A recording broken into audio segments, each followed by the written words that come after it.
Aujourd'hui, la personne locataire est venue redire à quel point, devant la juge, ces animaux sont importants, sont des membres de sa famille. D'ailleurs, son chat est mort au cours des derniers mois. Et elle a éclaté d'ailleurs en sanglots en parlant.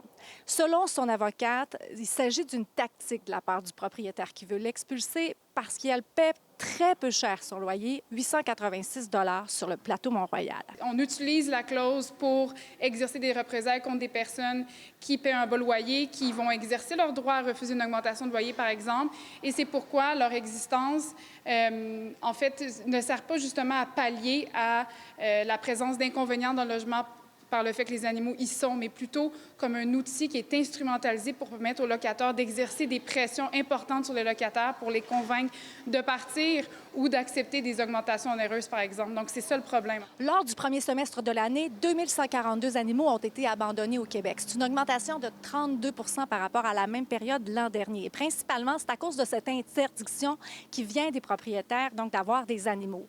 La SPCA pense plutôt qu'il s'agit d'une question de vie privée et dit aussi qu'il s'agit d'être sensible. Les animaux faisant partie de la famille, ils doivent être considérés comme un être à part entière et par conséquent, devraient justement avoir ce statut-là qui est reconnu par la jurisprudence.